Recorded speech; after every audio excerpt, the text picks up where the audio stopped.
In the heart of Galveston County, strength takes many forms. It's the power to build, the courage to lead, and the compassion to serve. These 6 women embody what it means to rise above challenges in community and in life. This is the power of leadership. This is the heart of a champion.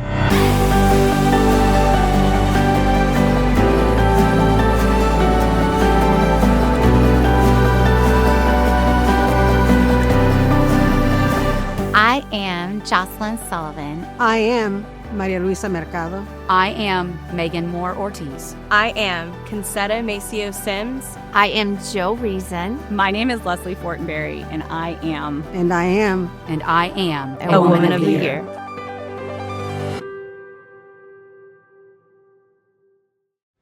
I am Moore Ortiz.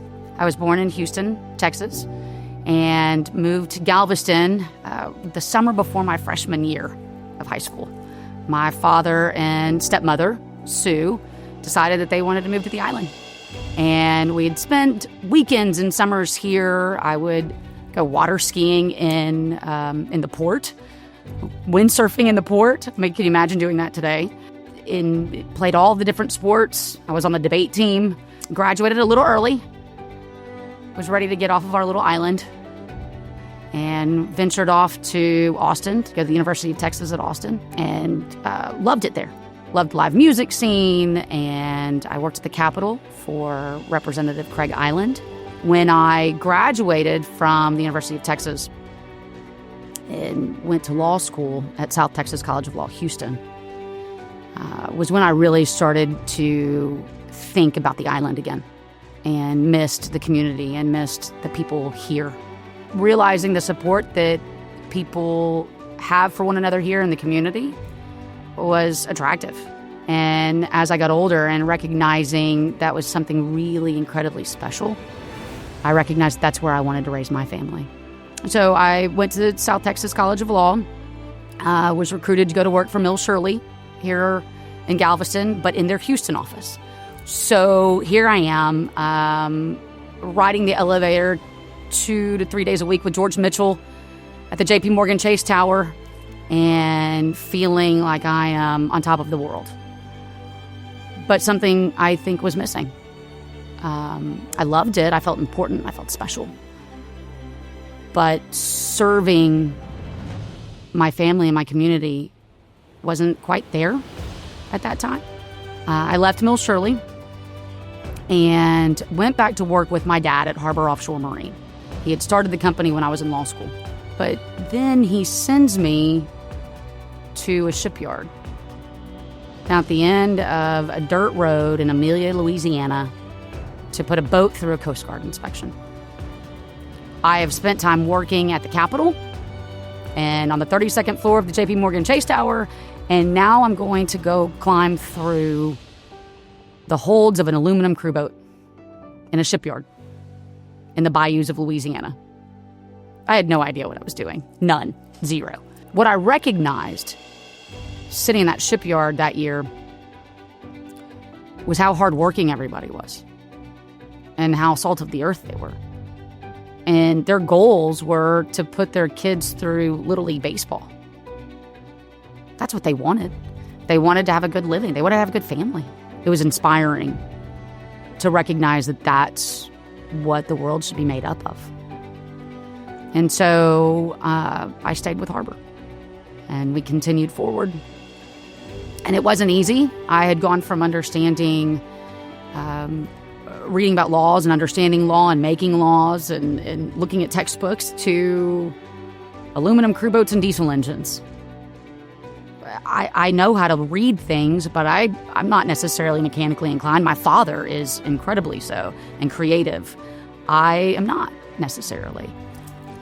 But I learned, and I figured it out. I am from Macon, Georgia, raised in a Christian-filled, loving home by my 2 wonderful parents alongside my 2 sisters. I think that being raised, learning how to balance church, school, work, sports, at a very young age with my parents' guidance has really shaped me to be the person I am today. I graduated from high school and attended Georgia Southern University, where I received a Bachelor of Science degree, was very involved in my sorority. And then I moved to Charleston, South Carolina to start my first job. And while I was there, after work, we went out with some friends, and in walk these 3 handsome men.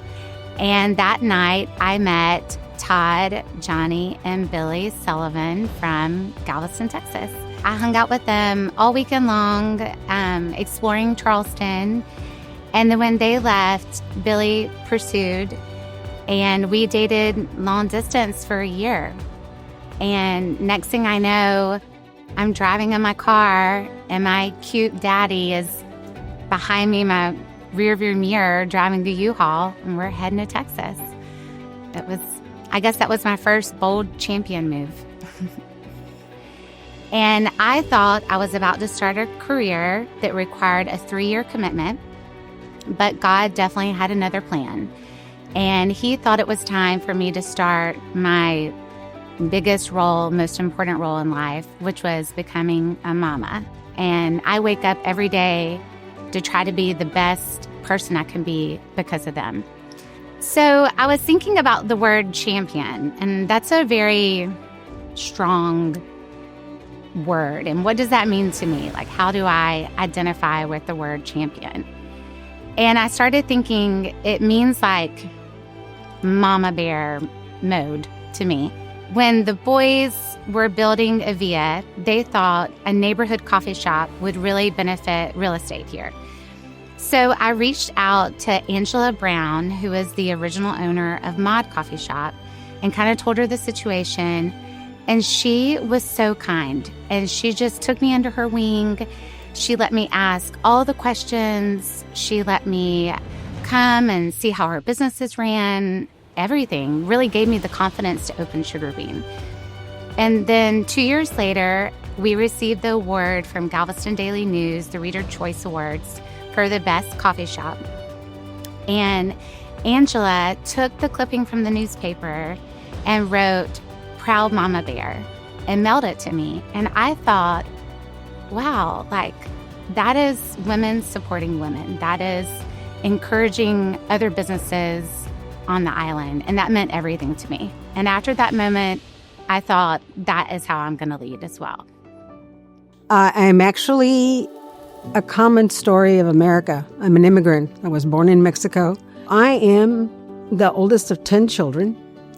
And because I'm the oldest, I was my dad's right hand. And so I started working with him in the fields when I was about 6.5 years old. And because I was the oldest, I was my mother's right hand, helping with all the little ones that were coming up behind her. And there's sort of a dichotomy that happens when you are given as a child roles that adults are doing, both male and female, and you think, I can handle all this, and I can probably handle anything else that comes along the way. And my father, because he was such a good worker, the farmer decided to go ahead and prepare papers for him and my mom and myself. So I came over when I was young, about 3.5, 4 years old. And because we were farm workers, we grew up in farms all around West Texas and North Texas. So I was very fortunate that in school I did very well. And even though I had to learn English when I started school because my parents didn't know English, the teachers that I had were really very mentoring and were very supportive of our learning. And for one of the teachers, because I learned everything so quickly, I became her aide. And I would teach the other little Latino children that didn't know English or whatever else when I was in the 3rd or 4th grade, whatever their homework was. And so you're mentoring and being enrolled and trying to be a help to somebody else. It was hard work, but it's just something that my father always told us, work is the only thing that we can actually shine in. It is what we do as a human being that defines us.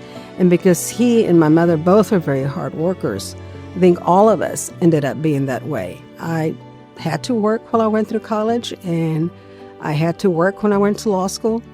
But nevertheless, there were always supportive people all around trying to make sure that I made it and that encouraged you to go a little further than what you think you can.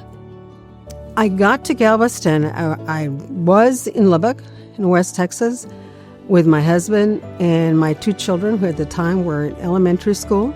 It was just a matter of we want to try something different. And my husband actually had been asked to come and work also for Legal Aid, Gulf Coast Legal Aid Foundation. We have Galveston and Bryan Station, and we said, let's go to Galveston. I like the ocean. And so we went to Galveston, and this ended up being a great place to raise kids. But it really wouldn't have been possible for me without having the support of my husband to say, yes, Maria was asked to serve on a national board for the Legal Services Corporation by President Clinton and then President Bush. She needs to travel while the little kids are here, and I'm going to take care of them. Fine. For anything else that happened, I've always been involved in statewide and national organizations, always promoting the role of women, promoting the role as a Latina, the arts. And in that process, I would also take my kids from time to time with me to some of these meetings, and they get the opportunity to see the Smithsonian and see all these other things that they probably wouldn't have had an opportunity to see. Well, I was born in Austin, Texas, to Wendy Ogeron and Ronnie Maceo. I lived there till I was about 6, and my parents got a divorce. My mom moved to North Houston, and my dad moved to Galveston. And from there on, I grew up in 2 different places. And when I say 2 different places, we're talking the Woodlands and Galveston. And if you know anything about those 2 places, they are complete opposites, which I think really helped shape me and who I am and how I'm able to relate to different people because, I grew up on all sides of the coin. I went to St. Edward's University in Austin, Texas. I studied sociology and minored in biology. My goal was to become a doctor at first. That's why I studied biology. But my other big passion was cooking. And that was very much driven by my parents. My mom was a phenomenal cook, and so was my dad. I would come home from school in college, and I would watch Paula Deen Cooking Channel, and I would just take notes. And the day I graduated college, I called my dad, and my dad was dealing with some health issues. And I called him and I said, Dad, I'm turning in my last paper. I'm about to graduate. And he said, okay, well, I'm checking into the hospital because he needed a liver. And I remember that day being so heavy because it was a matter of I have this huge, exciting thing happening, but also I could be losing my dad at the same time. And so I graduated, and I spent a lot of time going back and forth from Austin to Galveston, helping take care of my grandmother, my dad, who was in the hospital, and being in Austin and just being a young 20-year-old trying to live her life, doing makeup, following my passions. And I remember the night before his transplant, we were talking to some people, and they told us the day before that he had a 13% chance of surviving through the operation. So our odds were slim, but we prayed through it, and he ended up getting his transplant. And I took a step back. At that time, I was a wine rep with Republic National, and I said, I don't want to do makeup. I don't want to do wine. I think what I need to do is go back to school and become a nurse, because that was what I was doing. That was like a calling on my life forever. So I told my dad that, and what's wild is that was really one of the only times that I really remember him telling me he was proud of me. So I moved in with my brother and started taking classes and working at the shop. And that's when everything turned. I had made that executive decision that I was going to go ahead and try my hand at the shop. I would sit in class when I was going to school, and I would draw out new floor plans, make schedules, make plans of what are we going to sell this week? How are we going to bring business in? Because in all reality, I came from working at Nordstrom, very busy, working at Republic National, very busy, lots of turnover, lots of dollars, big dollars. And then going to little Maceo Spice on 27th and Market when the sidewalks were still a hot mess and seeing maybe 5 people in a day. My whole dream in life was to have Maceo Spice in every home. So I've always wanted to grow the brand, to make it available in grocery stores or wherever or online, just so that anyone and everyone can buy it and knows about it. That's what I was working on while I was supposed to be paying attention in these like A&P classes where I wasn't interested in that anymore. So one night I told my dad, let's go to Paco for dinner. And I said, Daddy, I have something to tell you. And he was like, what? And I said, I'm not actually going to school anymore.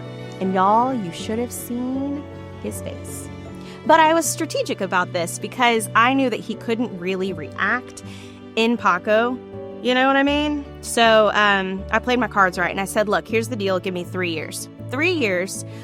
If I don't do something with this business, then I'll go back to school. I said, but I have to have the chance. I've been a lifelong resident of Galveston County and grew up in a home where kindness, selflessness, and compassion for others was consistently modeled. And as a result, my career path became one rooted in building relationships and connecting people with resources that improve their lives. My journey to become Director of Marketing and Community Engagement at Elite Care Emergency Hospital was built on resilience, reputation, and discipline, holding myself to high standards in both service and performance.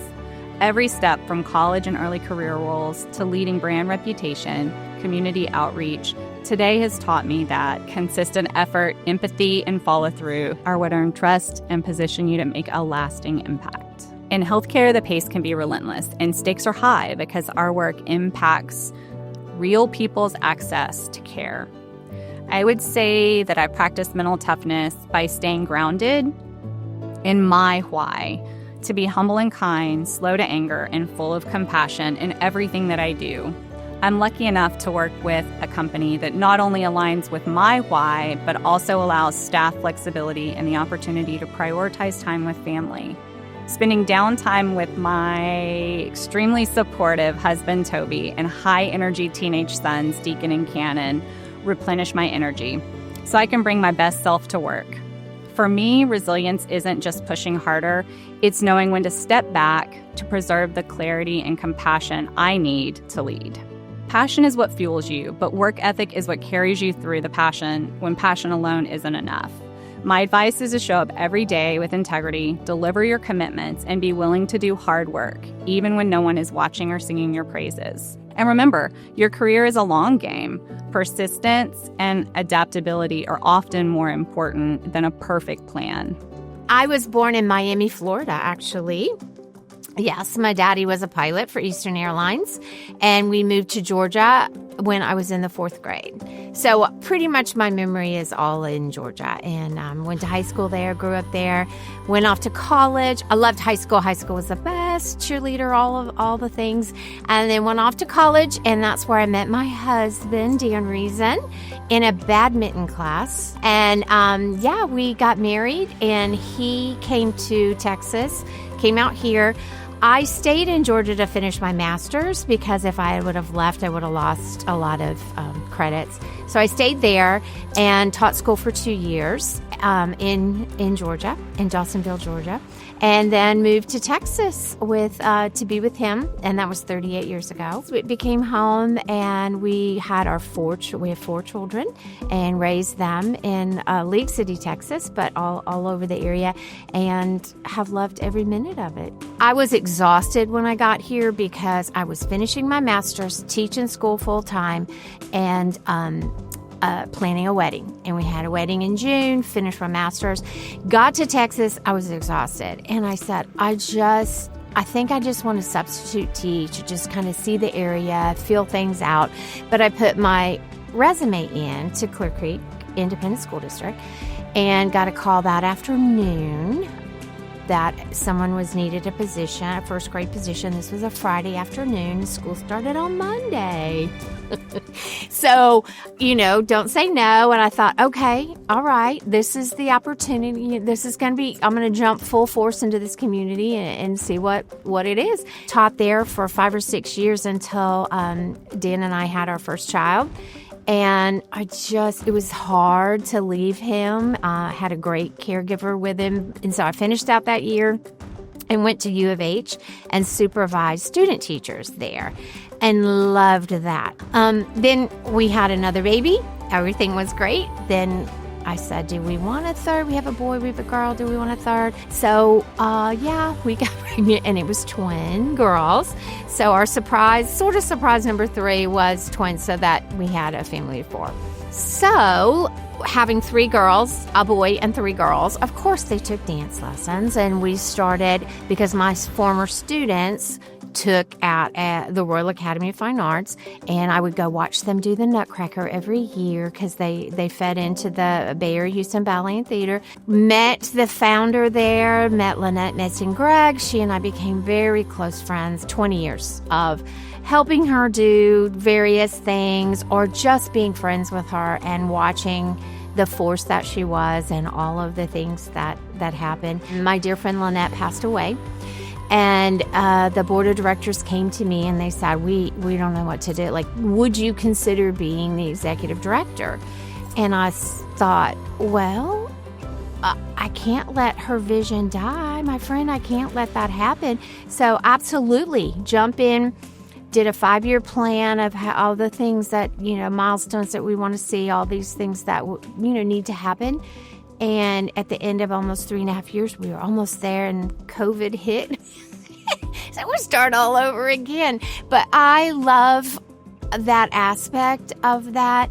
What I've learned in this position that I'm in now is immense. I feel like my back is heavy because there's an army of people behind me that got me to the seat. It's not just me. It takes a lot of people to make everything work.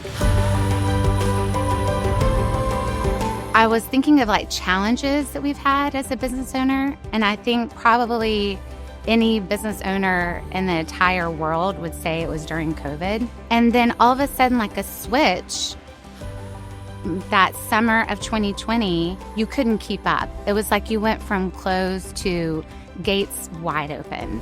And that's when I knew we really had to jump and seize that moment. We needed to grow. So the idea to open the Sugar Cubes came available.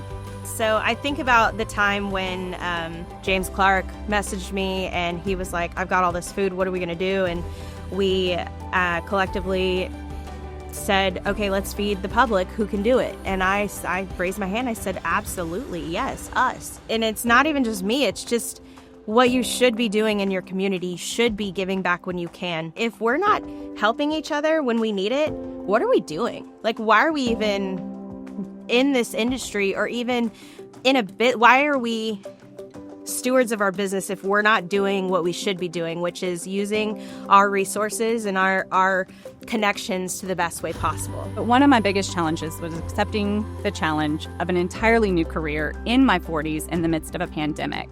God opened the door I didn't even know I was knocking on, and with blind faith, I jumped into a rapidly changing healthcare landscape. With no medical knowledge beyond my own personal experiences, taking the kids to the doctor, adapting to a new industry while working to shift public perspective on the healthcare industry required creativity, quick problem solving, and a commitment to keeping the Elite Care mission at the center. But by focusing on solutions instead of setbacks and leaning on the strengths of my dynamic new work team, we turned a time of uncertainty into a period of growth and deep community trust. So I remember sitting in a boardroom, one of my very first meetings, and I'm sitting in this boardroom with all of these gray-haired men, and we're talking about a job that's coming up that all of our various equipment is going on to. And I am new. I am brand new to this industry. I have no idea really what I'm doing. But I walked in and I smiled at everybody and I shook everybody's hand and I introduced myself. And then I sat and I listened. and I watched. And then the more I listened and the more I learned and the more I could speak with confidence later, it got easier and it got better. And I one day recognized that I was the expert in the room. And what an intriguing thing to be young and the only woman constantly and all of a sudden be the expert. I think we don't give ourselves enough credit so often that we're good and that we know what we're doing. And we certainly don't give it to ourselves early enough in life. I think it's very important that you feel a passion for the work that you're in, whatever that field happens to be. Because I grew up poor, because I grew up being in circumstances both as a woman and as a Latina where things were just a little bit harder. The thing that is important is that whatever you're working in, whatever you're involved in, that you give it your all, that you're passionate about that work, because that shines through in what you do. If you don't enjoy the work that you do, then you're going to be miserable in it. I cannot say enough about how much I love what I do because of the people that I work with, because of a community that surrounds us with strength. And people don't understand that the strength of people that are behind you and everything you do is immense. It means the world to everything. It's great to be here to say thank you for that, but also just to encourage others, don't miss out on these opportunities, because it will make the biggest difference in everything that you do. And I think I will speak on behalf of all the other Women of the Year that they feel the same way. I want to congratulate each and every one of them. You are true pillars of study. I don't feel worthy to be in your presence, but you are amazing women. And thank you to the Chamber for celebrating this, celebrating champions of our community, because we're only getting better every year because of you. The Women of the Year award means so much to me. And I think it's so special, especially because I have 4 daughters, and they felt such pride when they saw me receive it. And so I'm so happy for that moment alone. And congratulations to all the other recipients. I am honored to be on stage with you. We all work together, all support each other, and congratulations. To Miss Fertitta, just like my mother-in-law, you are so well deserving of the Legacy of the Year, and congrats to you. I'm so excited to be a part of this year's 5 great women being recognized as Women of the Year, and especially Miss Fertitta. I know she's done so many things and been so gracious to the community, Galveston County, and the people that live in it. It's well deserved. Congratulations to the other Women of the Year. I'm so honored to have this award next to you all. You are incredible. And we are so grateful to have you in our community. Enjoy. I can't think of anybody more deserving. Thank you for all that you have done. I began with the conference committee that started the first women conferences many years ago, and was very exciting to see that. And I'm glad that now 18 years later, we're still going strong. And I do want to congratulate all the other Women of the Year, as well as the legacy of Ms. Fertitta, in that everyone has been outstanding in the fields that they have worked in.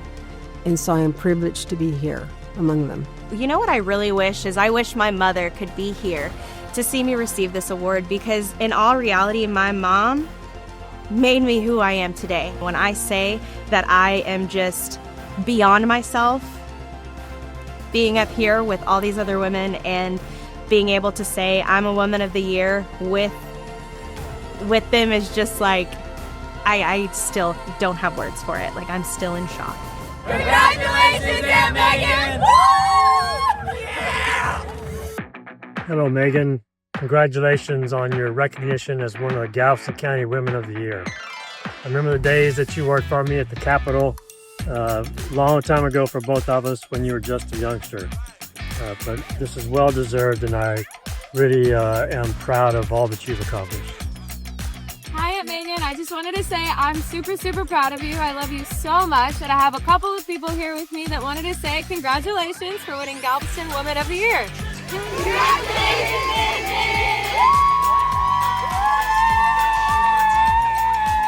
When Miss Connie was told that she got Woman of the Year, I remember turning to my mom and asking her if she had ever gotten it. And when she told me no, she hadn't, I was so shocked and I said, "That's crazy, I'm sure you will."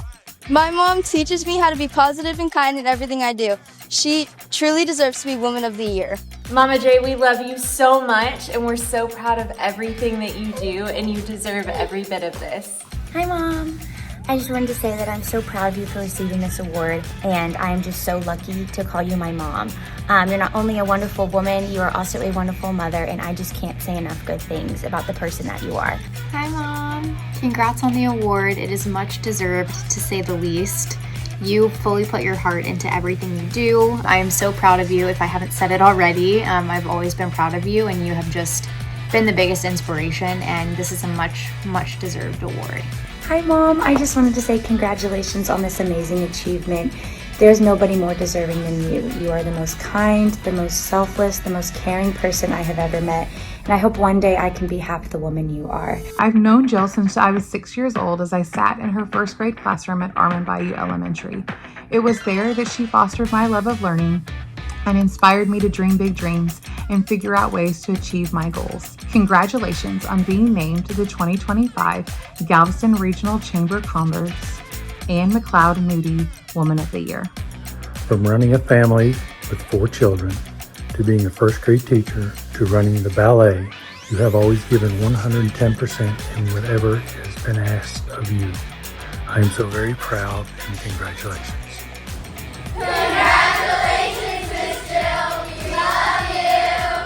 We just want to personally, on behalf of the Galveston Regional Chamber, this place and all the lives and the organizations and the people that you have touched. Why am I getting all shaky all of a sudden? I usually do this really well. Congratulations, Leslie! Woo! Congratulations, Megan! We love you! So many people, so many lives, so many organizations. So it's a great honor. I've been sitting out in the parking lot for 45 minutes. I could not wait. So. Connie, I'm so very proud of you. Congratulations for this well-deserved award. I'm so proud of the woman, the wife, the mother, and the business owner you've come to be. And this award just reaffirms what we already knew. You're just so gifted and so talented. Couldn't be more happy for you. Well deserved. Hey, we are excited for you. Congratulations on being nominated as one of the Women of the Year. Your friendship means so much to me, and I see how every person that walks into your office or into your world on a daily basis, your world stops and you make them feel so loved. Thank you for all the fettuccine that you made me over my birthday. We love you. Congratulations.